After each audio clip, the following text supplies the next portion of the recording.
আল্লাহ নবী বিশ্ব নবী ফজরের নামাজ আদায় করার জন্য মসজিদে নববীতে যান। হঠাৎ করে কান্নার আওয়াজ শুনতে পেলেন, গুনগুন করে কান্নার আওয়াজ আসে। আল্লাহর নবী বিশ্ব নবী হঠাৎ করে থমকে দাঁড়ালেন। কে হে তুমি কাঁদো? আব্দুল্লাহ নবীজিকে সালাম দিয়ে আল্লাহর নবী বিশ্ব নবীকে সালাম দিয়ে বলছেন, ইয়া রাসূলুল্লাহ, আমি সেই আব্দুল্লাহ যে আব্দুল্লাহকে আপনি কালিমা পড়াইতে চাননি, আপনি ইসলাম গ্রহণ করাইতে চাননি, ইসলাম গ্রহণ করাইতে চাননি। আমি কালিমা পড়তে চাইছিলাম কিন্তু আপনি দিতে চাননি। নবীজি ডাক দিয়ে বললেন, তোমার এই অবস্থাটা কেন কেন বলো বলো। ডাক দিয়ে বলছেন, নবী গো, কোরআন গ্রহণ করার কারণে, কালিমা গ্রহণ করার কারণে, ইসলাম গ্রহণ করার কারণে আমাকে এত বড় কষ্ট দিয়েছে আমার চাচা। নবীজি বুকের মধ্যে জড়ায়া ধরে জাপটা মেরে কেঁদে কেঁদে ডাক দিয়ে বলছে, আব্দুল্লাহ রে, এই আব্দুল্লাহ, এই আব্দুল্লাহ, আজকে থেকে আর তোমার কোনো টেনশন নাই, আজকে থেকে তোমার আর কোনো ব্যথা যন্ত্রণা নাই। তোমার মতো আর অনেকজনে আছে, তুমি আজকে থেকে আসহাবে সুফার কামরায় তুমি থাকবা, ওখানেই খাইবা, ওখানেই কোরআনুল কারীম তেলাওয়াত করবা। আজ থেকে তুমি আমার আসহাবে সুফার একজন সাহাবী। আওয়াজ তুলে জোরে বলতে হবে মারহাবা। নবীজির সাহাবী চলে গেলেন।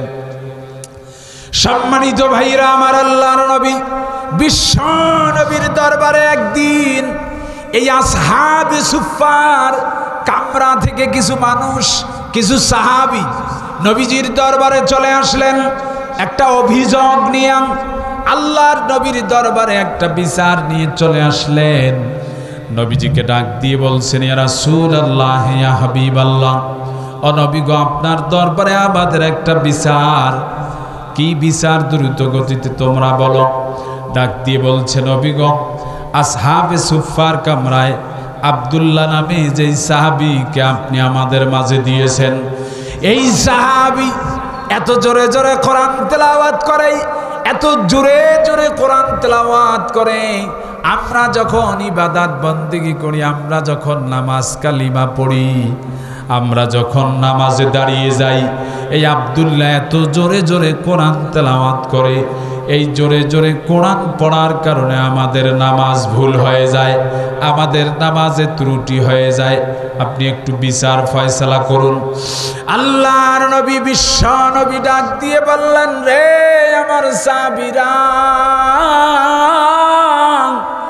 এই আব্দুল্লাহ ইসলাম গ্রহণ করার কারণে, কালিমা গ্রহণ করার কারণে, দিন গ্রহণ করার কারণে, আমি নবীজির ধর্ম গ্রহণ করার কারণে, আল্লাহর দেয়া বিধান মানার কারণে তাকে বড্ড কষ্ট করা লেগেছে। শরীরের পুরো কাপড়গুলো উলঙ্গ অবস্থায় তাকে আসতে হয়েছে। তোমরা আব্দুল্লাহ যখন কোরআন তেলাওয়াত করবে, ওই আব্দুল্লাহকে জোরে জোরে কোরআন পড়তে দাও। মনের স্বাদ মিঠায়া মিঠায়া আব্দুল্লাহ যেন কোরআন পড়তে পারে। আওয়াজ তুলে কালীগঞ্জবাসী বলেন মারহাবা। আপনাদেরকে একজন সাহাবীর কথা বলছিলাম, মায়ের কাছে এবং বাবার কাছে। আপনারা একটু মনে রাখবেন, মায়ের আল্লাহ তাআলা কিন্তু আনুগত্য করতে বলছেন, আর আল্লাহর দাসত্ব এবং গোলামি করতে বলছেন। গোলামি এবং দাসত্ব কার? আসতে বলেন কেন, একটু জোরে বলেন। গোলামি দাসত্ব কার? আর মা বাবার আনুগত্য। একটু আগে আমি যে ঘটনাটা বুঝাইছিলাম, সাদ ইবনে আবি ওয়াক্কাস রাদিয়াল্লাহু তাআলা আনহু থেকে যে ঘটনাটা আপনাদের সামনে বর্ণনা করলাম, তিনি বলেছেন তার মা 2 দিন 3 দিন পর্যন্ত খায় নাই। মনে করছে যদি ইসলাম ছেড়ে দেয় তাহলে মনে হয় তুমি ইসলাম ছেড়ে দাও তাহলে আমি খাবো। কিন্তু সন্তান এমন ঈমানওয়ালা সন্তান ছিল, বলছে মা তোমার ইচ্ছা, তুমি যে এইভাবে চলতে পারো চলো, কিন্তু আমি আল্লাহর ধর্ম দিন ইসলাম ছেড়ে দেব না। বলুন আল্লাহু আকবার। সম্মানিত ভাইরা আমার, এই সাদ ইবনে আবি ওয়াক্কাস রাদিয়াল্লাহু তাআলা আনহু আর একটা ছোট্ট ঘটনা বললেই বুঝতে পারবেন তারা কতটা ঈমানদার ছিল, তারা কতটুকু অন্তরের ভিতরে ঈমান এনেছিল।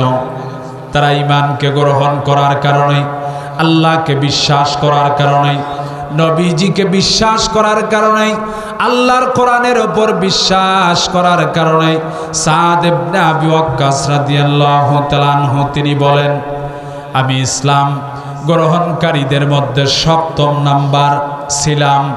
সাদ ইবনে আবি ওয়াক্কাস বলেন, ইসলাম গ্রহণকারীদের মধ্যে আমি 7ম নাম্বার ইসলাম গ্রহণকারী ছিলাম। এই ইসলাম গ্রহণ করার কারণে, এই দিন গ্রহণ করার কারণে, এই কালিমা গ্রহণ করার কারণে আমাকে এতটাই কষ্ট করা লেগেছে, আমার পরিবারকে এতটুকুন কষ্ট করা লেগেছে। আমার দিকে তাকান। সাদ ইবনে আবি ওয়াক্কাস বলেন, হুবলা বা হাবলা নামক একটা গাছ ছিল। হুবলা আবার ইম্পর্টেন্ট কথা, যেহেতু আবার বলছি, হুবলা বা হাবলা নামে এক প্রকার গাছ ছিল। এই গাছের পাতাগুলো আমরা অভাবের তাড়নায় আমরা খেয়েছিলাম। অভাবের তাড়নায় আমরা এই গাছের পাতাগুলো খেয়েছিলাম। এই গাছের পাতাগুলো খাওয়ার কারণে আমার ভাইয়েরা, সমাজের ভিতরে বকরি যখন পায়খানা করে দেয়, এই বকরির নাদি যেমন ছোট ছোট হয়ে যায়।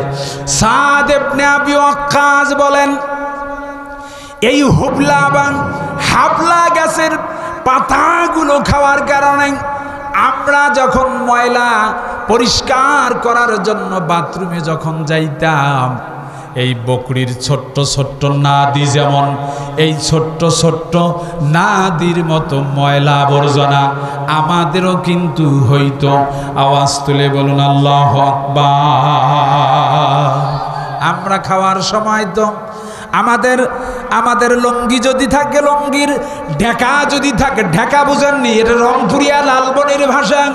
ঢ্যাক যদি থাকে তার মানে যে বান্ধনটা থাকে, এই বান্ধনটা মাঝে মধ্যে আমরা খুলে দিয়ে খাওয়ার চিন্তা ভাবনা করি। অথবা কোনো অনুষ্ঠানের বাড়িতে আমরা যদি খাইতে যাই, কোমরে যদি বেল পড়া থাকে, ফুল প্যান্ট যদি পড়া থাকে, আমরা বেলটাকে নরমাল বানায়া দেই। ছোট্ট ছোট্ট যে মানে ছিদ্রগুলো আছে, এই ছিদ্রগুলো একটা ছিদ্র থেকে আর একটা ছিদ্র সামনে আগায় দেই, যাতে করে সুন্দর করে খাইতে পারি। কথা আওয়াজ তুলে বলুন ঠিক কিনা? অথচ আল্লাহর নবী, বিশ্ব নবীর সাহাবীরা খাইতেন, পেটটাকে 3টা ভাগ করতেন। নবীজি নিজেও খাইতেন, পেটটাকে 3টা ভাগ করতেন। আমার ভাইয়ের 1 ভাগ পানি, 1 ভাগ ভাত, আর 1 ভাগ খালি, এই 3টা ভাগ তিনি করে করে আল্লাহর নবী, বিশ্ব নবী খাইতেন। কিন্তু আমরা এত পরিমাণে খাই, 1 সন্ধ্যা বেশি পরিমাণে খাওয়ার কারণে 3 দিন পর্যন্ত ওই বাথরুমে আমাদের যাইতে হয়। আওয়াজ তুলে একটু জোরে বলুন ঠিক কিনা? অথচ সাহাবীরা না খেয়ে খেয়ে আহারে কষ্ট করে করে তারা ঈমান গ্রহণ করেছিলেন। আমার ভাইয়েরা, শুধু এইটাই নয়, ঈমানের ওপর যদি কথা বলতে যাই অনেকগুলো কথা বলা যাবে। আল্লাহর নবী, বিশ্ব নবী একবার অনেকগুলো কথা শর্ট করে করে আমি আপনাদেরকে একটু ঘটনা শুনিয়ে দিচ্ছি, একটু মনোযোগ দিবেন।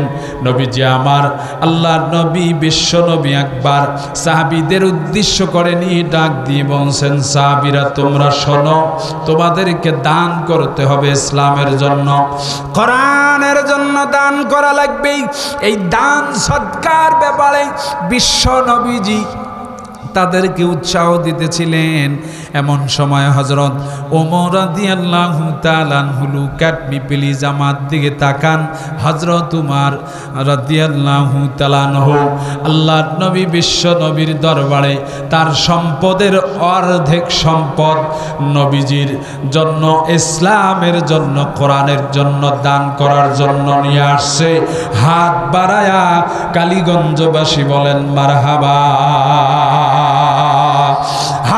রাদিয়াল্লাহু তাআলা আনহু অর্ধেক সম্পদ তার দান করার জন্য নিয়ে আসছে।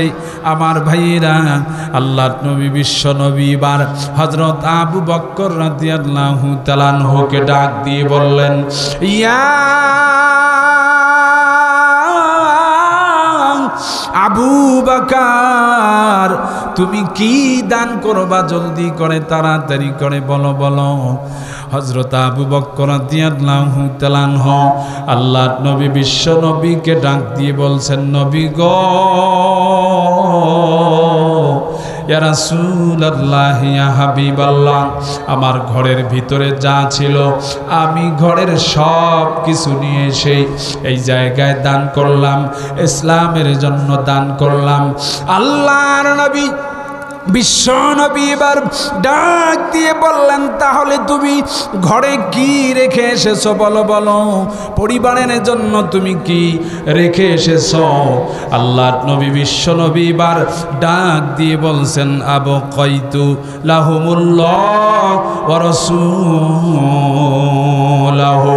আমি আমার পরিবারের জন্য আল্লাহ এবং রসুলকে রেখে এসেছি। হাত বাড়ায়া বলুন মারহাবা।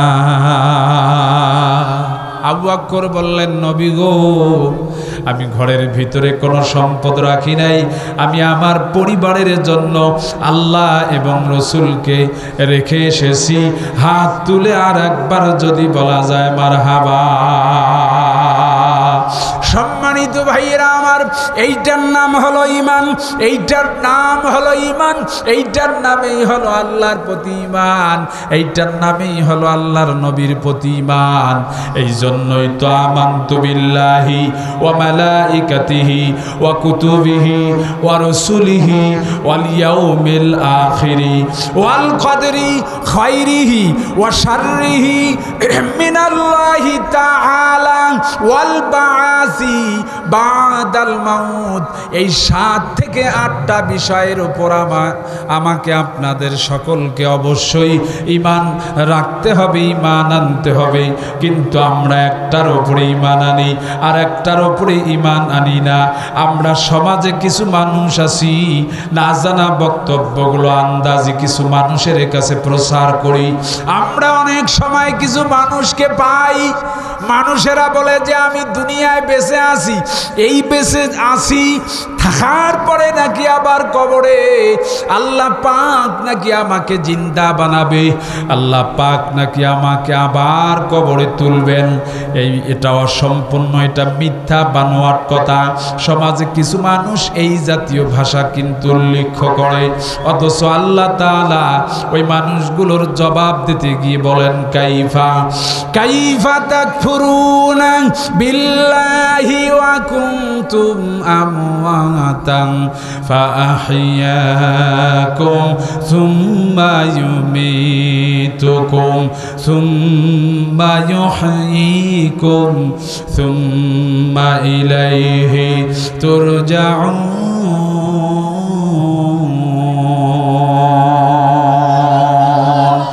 আল্লাহ পাক বলেন, কিভাবে তোমরা আমি রবের সঙ্গে কুফরি করছ, কিভাবে আমি আল্লাহ তাআলাকে তোমরা অস্বীকার করো, অথচ আমি আল্লাহ তাআলা তোমাদেরকে এই পৃথিবীর জমিনে একটা রূহ দান করলাম।